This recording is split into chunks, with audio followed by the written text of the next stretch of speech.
and net applications, okay, with neural networks.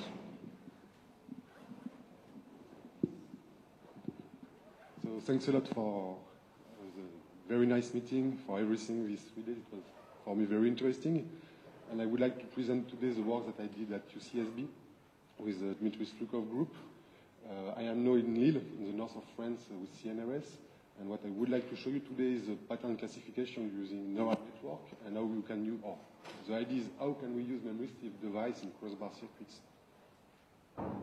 So quickly the outline. So the first quick introduction about what is a neural networks, what can we do with this kind of neural networks.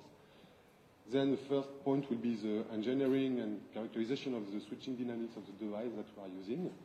Then I will present a couple of applications. First, how we can deal with dispersion by using some algorithm in order to tackle variations, and a couple of demonstrations of small circuits based on neuromorphic computing and with an increasing number of devices. So first, why do we want to do artificial neural network right now? It's not something new. It started in the 1960s, so it's something quite old. But at the same time, in the 1960s, the CMOS and von Neumann architectures was progressing much more quicker, and the industry invested a lot of money in this area of CMOS and von Neumann. So neural networks didn't follow this trend. It was quite inactive, slow activity in the research and the realization of circuits in this area. But there is no two major challenges that we are facing with semiconductor technology industry. And maybe it's one opportunity for artificial neural network to have a revival in some sense. So this main challenge is to have two big shocks in the semiconductor industry. The first thing is the saturation of clock frequency of the CMOS processor. It means your processor will not be quicker anymore. So it's one saturation. And this is associated also to problem of energy consumption. So it means we cannot keep going in decreasing the size of the components and keep increasing integrations, because we are going to reach some fundamental limits of energy consumption. Second big shock in the industry is the increase of fault. When you keep shrinking the size of your device, you increase the number of defective devices. And for example, in the case of a processor, common processor, if you induce at least one defective device in your processor, it has dramatic effect. Your processor just stops working. So industry have to deal with this issue of downscaling that becomes very challenging. And there is no, in addition, new needs for computing. That is one point that has been highlighted by Intel in 2005. The idea is that we don't need anymore to make big calculus, but maybe what we will need in the future, what most probably we will need, is to realize some function like recognition, meaning synthesis. It comes with the idea of the smartphone, electronics that you can have on your telephone or anywhere. And in addition to this new trend, new needs for computing, there is one more fundamental problem. It's the von Neumann bottleneck. It comes from the architectures that we use in the case of CMOS transistor associated to the von Neumann architectures. We need to have a CPU that exchanges information with the memory. There is limitation in terms of quantity and speed of the information that you can exchange between memory and the CPU. And in this case, von Neumann bottleneck arises because it limits the speed of application. And this becomes particularly true when you try to realize tasks like recognition, meaning synthesis. We have a huge amount of data that you need to compare to some other one, and it becomes very challenging. So one solution is maybe to shift toward a new paradigm for computation and try to do some bio-inspired computing. So try to do what the brain can do very easily. It means doing recognition, meaning synthesis, something that we are doing in the everyday task. It's a low power consumption. The brain is something like 10 watts. When you have a computer to do the same thing, that will need megawatt. And it's fault tolerant. We are all burning synapses, and yesterday maybe a couple more, and we still work and work perfectly. So how is built this? How can we define quickly this kind of neural networks? We have, for example, a very simple pictures. So simplify, huge simplification, but you have different layers of neurons which are interconnected together by synapses. And the way you process the information, you have the input comes from sensory, for example. You have an input flow of information that is passing in this network in parallel, and that gives you an output with some meaningful information to, for example, activate locomotion or reaction to something, classification. And this property is of how you compute the information in this network is due to two things. You have first the neurons. Neurons will integrate the information and will be activated at one point. But also you have the most important point is the synaptic connections that you have everywhere between neurons. And these synaptic connections basically just a resistive weight that you can change and adapt. And this is what you do when you try to learn something. You repeat experiences, you reinforce some synaptic connection, you decrease some other ones. So you modify the conductivity of these synaptic links between neurons, and the network starts to configure to realize the given task that you want to do. You can see that very quickly.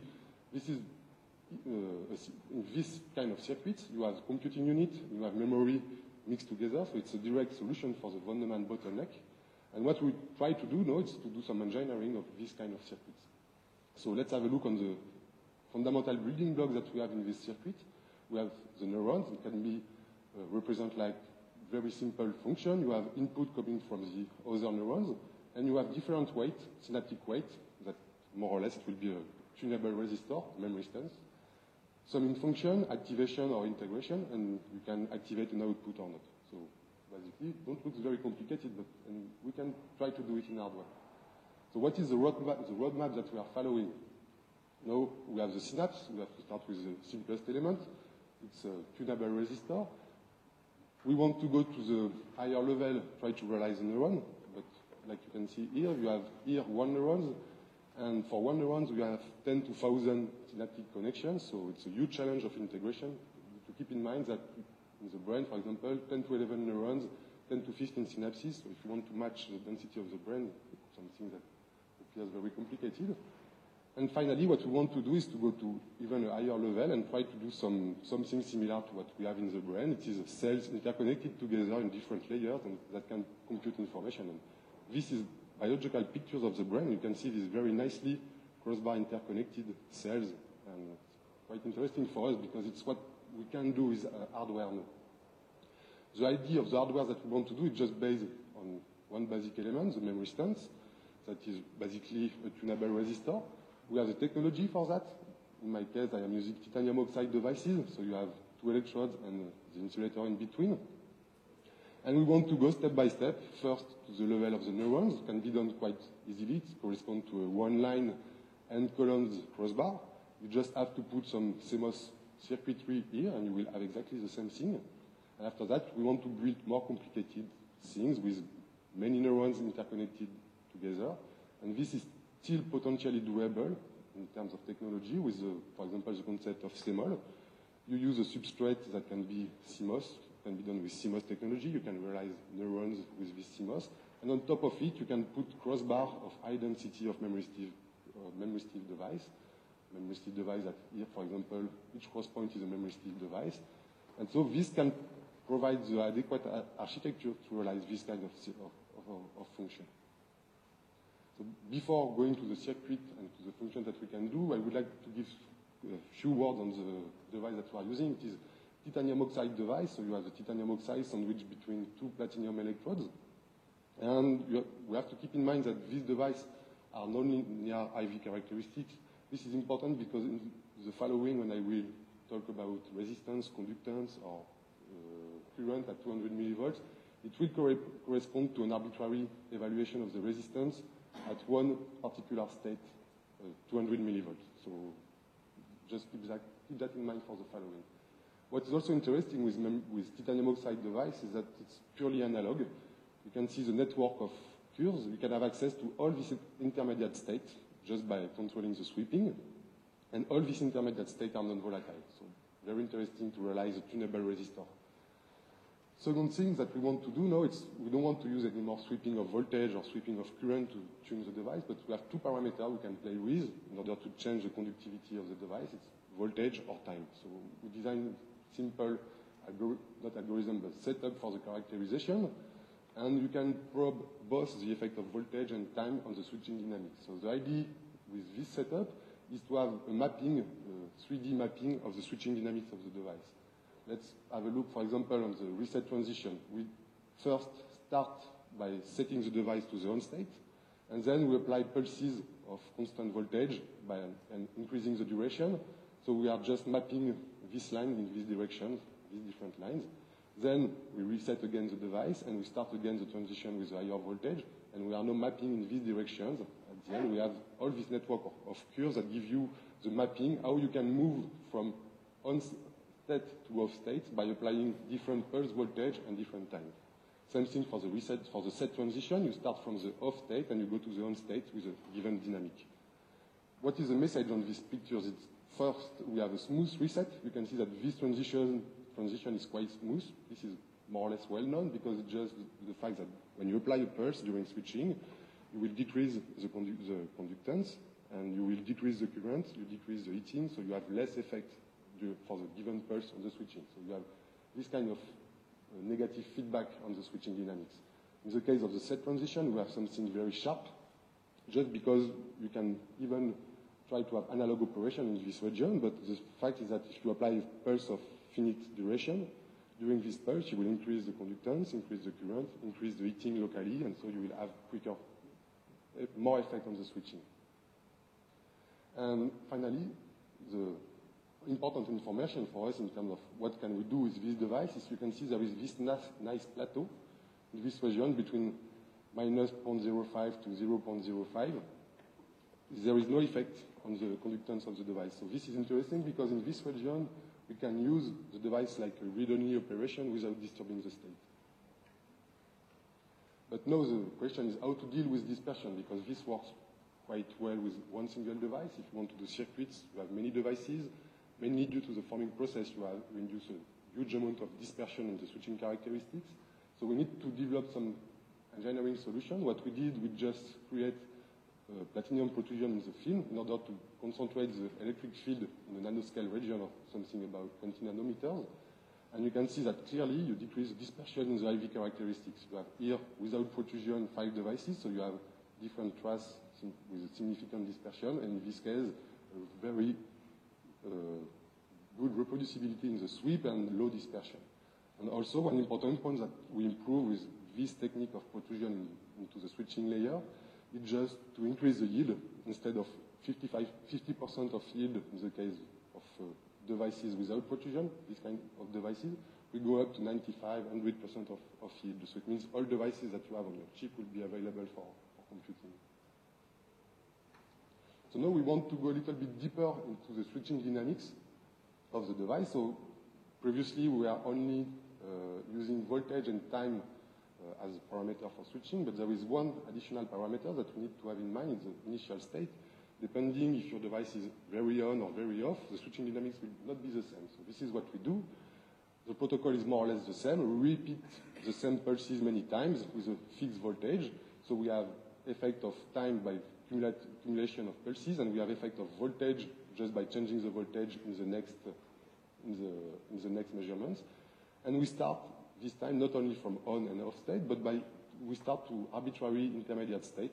So for example, we define 3 intermediate states, and we start to probe the dynamics of the switching. So we have 3 states for both reset and set. In this case, it is a single device, and the pictures becomes much more complicated if you try to characterize a batch of devices, and you can see that you have a very large dispersion, a factor of 10 and even more in the switching characteristics. So this is a huge challenge for application. It's something that we need to deal with.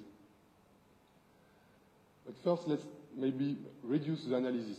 We can remove the parameter of time, and we can keep 2 parameters, voltage and initial state. So it corresponds to apply a single pulse and evaluate the effect of this single pulse, starting from these 3 different initial states. So the setup of the measurements is represented here. We tune the device to one conductance state. It is these 3 different colors. It's a different conductance state before the measurements. And we apply one single pulse of fixed duration and fixed amplitude. And we evaluate the switching, the change of resistance induced by this pulse. What is interesting in this picture, there is one first information. We have still this plateau with non-disturbing pulses. It's very good for computing. You have a read-only access in this kind of device.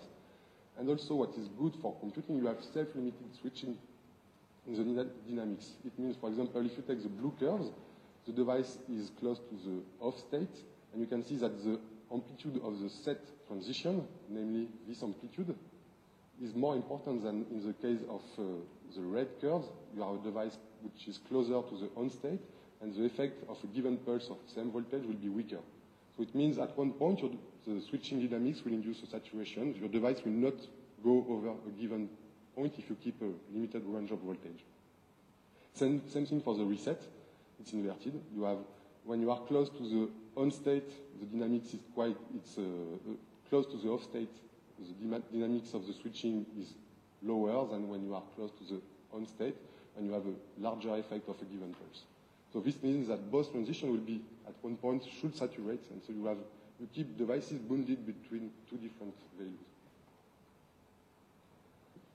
And so now, based on this analysis, what we want to do is to not use only the memory, like a binary memory, on and off state, but we want to use all the intermediate state in between. Let's remember that we evaluate the resistance at a fixed voltage, non-disturbing pulse of 200 millivolts, and we want to access to all these different states. So the perfect picture, if you want to be able to use this device like a tunable resistor, is to have some perfect modeling of the components. If we can understand perfectly the switching dynamics, if we can include some statistics and some dispersion in the switching dynamics for modeling, we can, based on this modeling, just determine what is the pulse that I need to go from this state to this other state.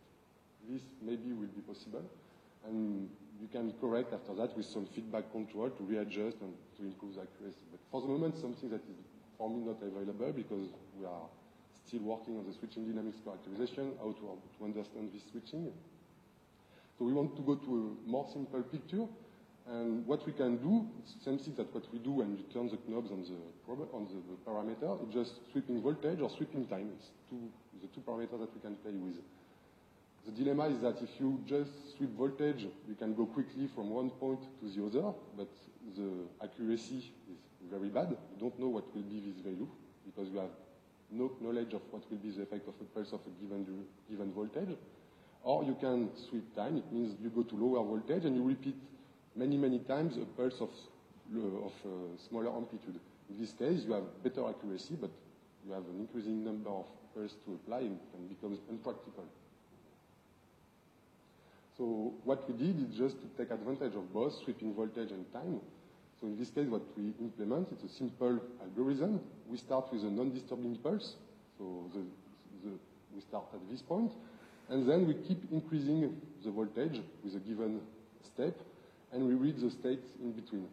What we will do at one point, this voltage will become sufficiently high to cross the threshold of the switching, and so we will start to have switching of the device. This is the target point that we want to reach. When you overshoot this point, when you evaluate with a read pulse that you have overshoot the point of interest, you reverse the polarity. So then you do the same thing in the set transition. So you start with a non-disturbing pulse and then you start to increase. You overshoot once again and then you reverse the polarity again and you can reset the device. And this time you take advantage of accumulation of time because you repeat exactly this sequence is exactly the same one as this one. So you start to repeat the same thing many times and you improve the accuracy. You can see that the distance between these 2 points is smaller than what you have in between these 2 points. And it's clearly what you obtain in the switching. You can see on the green part, it's very clear. On the set transition, here you have a crude accuracy. If you want to target this point, it will be difficult. But if you reduce the amplitude of the switching, you will improve the accuracy, and you can reach very nicely a given state, and this state is non-volatile. So this can be, it's a very simple, it's no big deal with that, but it's already you can implement this with a computer, and the idea is to use a computer to tune your device. This is already doable. And what we demonstrate is, for example, you start from one given state, and you can reach the different level of conductance that you want to reach with an accuracy of 1%. 1% will be something like a bit. And blue corresponds to the reset. Red corresponds to read only, so you do not apply anything. You stay in the state that you want to reach. And green corresponds to the set. So with this algorithm, 1% of accuracy can be improved one more time by improving modeling. And the limitation that we will have in this device is mostly due to noise. And with, for example, there is evidence of random telegraph signal in this case of switching with a CB-RAM or RRAM, something that will be a limitation for us. Okay, and now we can, with this single device, go to the level of the simple circuit, try to build two devices with interface with some CMOS op-amp. You can see that using the algorithm, we can set the device to different state of conductance. The first pulse, you read the conductance of the first device. Second pulse, you read the conductance of the second device. And then when you apply the two pulses at the same time at the input, you just realize the simple function of multiply and accumulate. You have summation of these two values. During the programming, you use the algorithm, you turn the knob, change the resistance, and you can realize this kind of simple MAC operation. What is interesting for us is that you can clearly see that this simple circuit is very close to what is a neuron. You have different weighted values, the synapses. After that, you just have to change the complexity of your neurons depending on what you want to do, but it's already close to the neuron, so good point. And now a second thing based on the same principle. I mean the same principle, you tune the knob, program to a given state of neuromorphic circuits. It's the work of Hopfield. So this work was done in the 1980s. It was a big deal at this time. And the idea of Hopfield is just to design a circuit based on same ideas and a neural network. You have two neurons in this case, realized with op-amp circuitry. And then you have an input that is sent to these two neurons. And there is weight corresponding to the synaptic connection in the circuit. The specificity of this network is that you have a negative feedback. It means the output of one neuron is sent to the input of all the other neurons.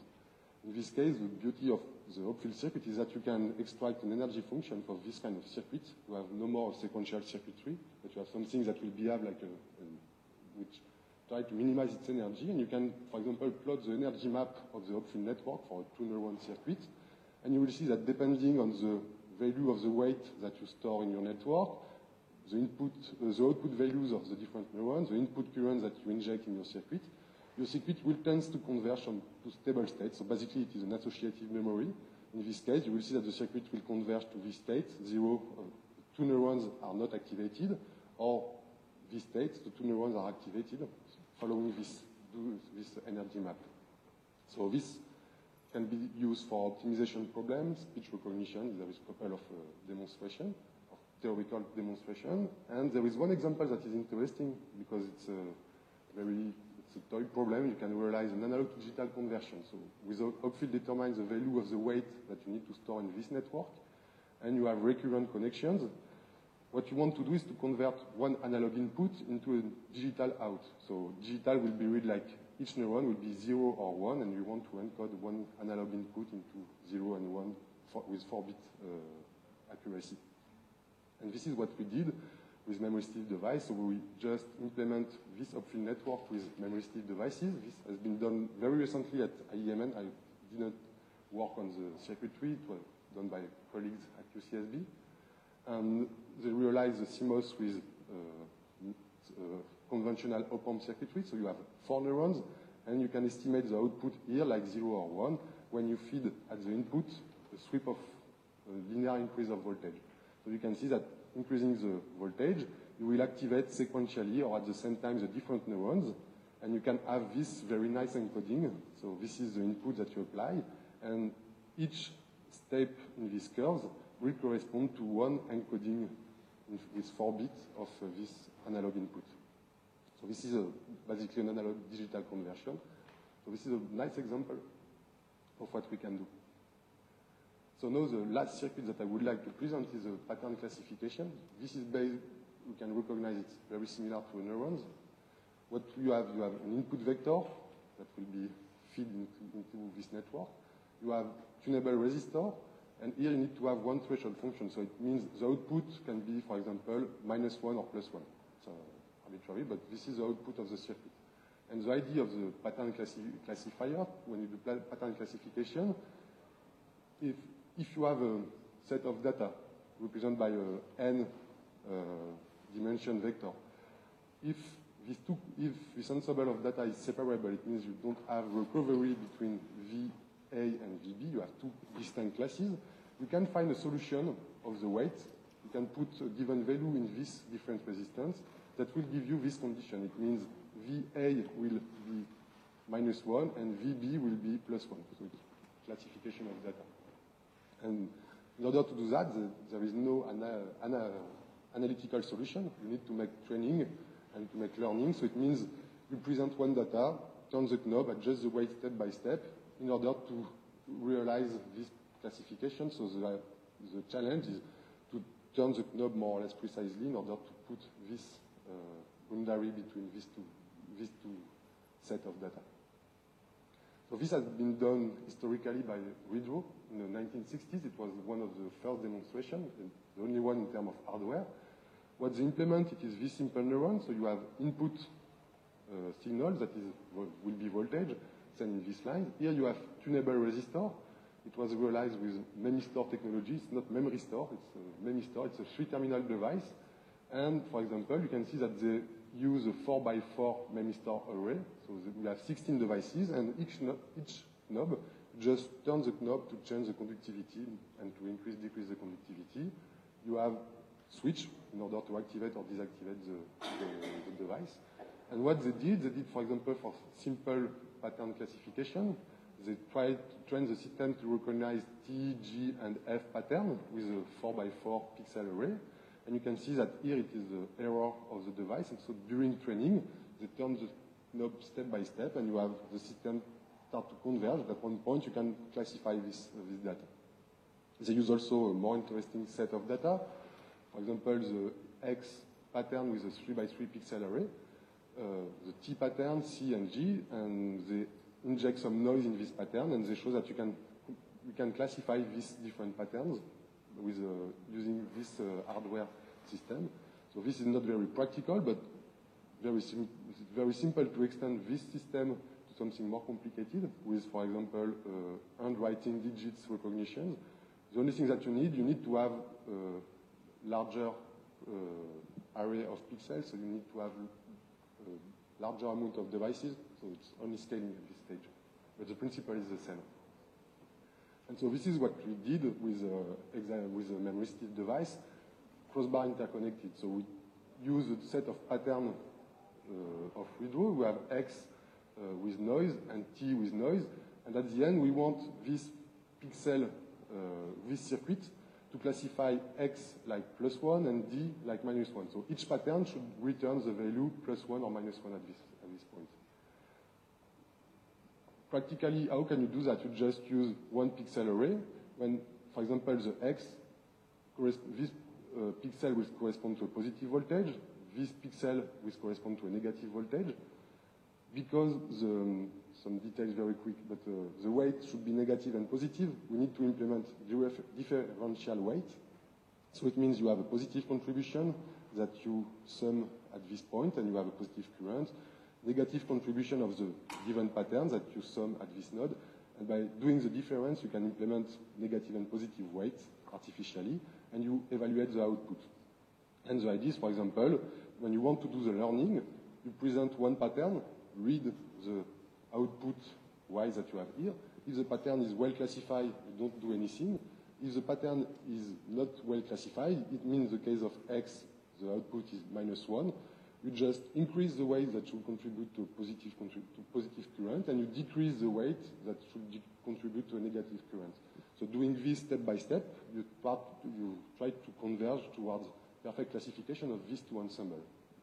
And now in terms of hardware, what we can do is very simply, these 20 devices, it fits perfectly in a 2x10 crossbar array. So we just have here 20 memory stick devices. The input X0 to X9 will be sent to each column separately, and the output Y+, Y- will be the summing point, these two summing points. So you just need to read the current here and to compare the value to have the output. This is the setup. So we use a waveform generator, some current measurements unit, ground unit, using a parameter analyzer, a switching matrix just to multiplex this signal because we have only two sources of voltage and two sources of measurements. Here you have two chips with the memory stick device, which are packaged on a chip carrier. So we plug the chip carrier, and then with this wire, you implement the crossbar connection. So once we put the devices and the wire, we don't touch and we don't change anymore the connection. So the environment of the devices is really crossbar interconnecting. So two approaches that we did to do pattern classification. The first one is ex situ. So it means the idea during training, you use a software, and with this software, you emulate the memory still network, and you do the training offline. So the computer will perform the training, and at the end, it gives you the weights that you want to put into your crossbar array to do the classification. So this is the first point, but the challenge in this case is to be able to store one weight, so one given value of conductance, in one particular device without disturbing the other one. So what we do in this case, we use a half bias solution. Instead of applying the full voltage at one input, in this case you will write at the same time D1 and D2, you use half of the voltage, S1 here, S2 here. So only D2 will experience the full voltage, and all the other devices will experience half of the voltage. So in this case, you will see that only D2 will have a voltage across the threshold, the switching threshold for, and will start to go to one state to another, while all the other ones should experience only non-disturbing pulses, and the state should not be modified. So this is what we can demonstrate here for a very simple thing, a 2x2 crossbar. From one point, you sequentially set the device to a given state, and you can see that this state is not affected so much. You can see a slight crosstalk. This weight is slightly drift, because when you write D4, you start to influence a little bit this device. And instead of 8-bit accuracy, you can still have something like 5-bit, which is reasonable for what we want to do. And this is what we do. So we have the two sets of pattern, X and T. X is in red, so the histogram will represent the output that you read when you present one of these patterns, and same thing for T in green. Initially, the weights are random in your network, so you can see that the two classes, X and T, are mixed together. And what we do, we import the weight that the software gives us at the end, and we import this weight with a given accuracy depending on how we set the parameter of the algorithm. And depending on the accuracy, you can evaluate the classifications that we can realize. So here we have 10% accuracy when we set the weight, here 2% accuracy. 40%, the system, you cannot classify the weight, and you can see that even with 10%, you can clearly see that X and T are well separated, and with 2%, it's pretty good. You have clear separation between X and T. So the conclusion of this experiment is that 3-bit accuracy for this simple toy problem is enough. It works fine. And this can be improved if you try to optimize the distance between the two maximum peak of the Gaussian, and can be done if we use more complicated algorithms. So it's something work in progress for all this. So very easily we can understand that this solution is not very practical in terms of speed, because you need to set the weight of each device individually. So you can imagine what will arrive if you have a very large array and you need to store all the weights sequentially. But what we do know, it's pattern classification, but using in situ approach. So in this case, it means you want to train the device in real time on the crossbar. So this approach is much more challenging, but also much more interesting, because it means you don't have delay. You can reconfigure online, and everything can be done online. So the idea is still the same. You fed the X and T pattern randomly at the input of the circuit, evaluate the output. If the output is well classified, you don't do anything. If the output is not the good one, +1 or -1, you apply an appropriate sequence of pulses in order to change the weight of each device in parallel. So you can see, for example, for the X pattern, you have black pixel, X equal +1, you have white pixel, X equal -1, that you apply on the appropriate input. And because you want to have at the output +1, you design this sequence of pulses, these two sequences of pulses, and you apply simultaneously at the output of the crossbar these two sequences. One sequence alone do not change anything. You will be below the threshold, so you will not have change of the state of the device. But if you apply at the same time X +1 and D +1, for example, at this particular device.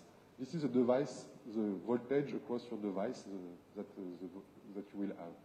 In this case, you can see that at some point you will have higher voltages due to the application of the pulse at the same time, and this voltage will induce a change in the state. So, depending on the input pattern, you will decrease the weight with these two signals, or you will increase the weight with these two signals in parallel. And so, at the end, what we do, we use this set of patterns. Randomly, we present the X and T, and you can see that initially the two patterns are mixed together, and during the learning, the weight evolves according to the training rules that you apply. It means you change step by step the weight, and the system tends to converge to the solution. So here, it's pretty clear that you can separate X and T, and after many times and a couple of epochs of training, it means you repeat once again the training, you reinforce the training, you can have separation of this X and T perfectly. So this is very interesting because it's the way we work. So very nice to play with this kind of circuit. And finally, also, you can see one example of reconfiguration. You start with X and T, that X plus 1 and T is associated to minus 1. You train the circuit. At one point, you have perfect classification. And let's say during operation, you want to change this. You say, okay, no, I want to have X minus 1 and T plus 1. You just change the pulse that you apply to the circuit. And you can see that the two ensemble of points start to move from each other. And you can separate again X and T in the circuit. So that's all for what we did in terms of neural networks. So next step will be to do more complicated things, but the conclusion we need input from modeling. All what we discussed these days, for example, is very important. Just try to have perfect modeling of this switching, filamentary or whatever it can be. The better will be the modeling, the easier it will be to implement this kind of thing.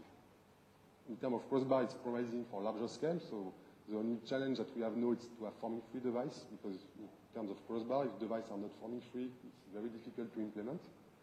And finally, the next challenge will be also to know to realize the crossbar on top of CMOS in order to make more powerful demonstration and more complicated circuit.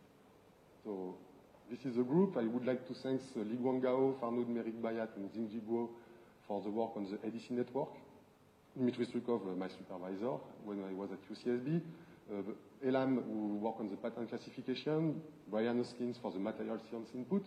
And there is two postdoc positions, one opening at UCSB with Dmitry Strykov and one opening at IEMN with me. So if you are interested, we can discuss this. Okay, so thanks a lot.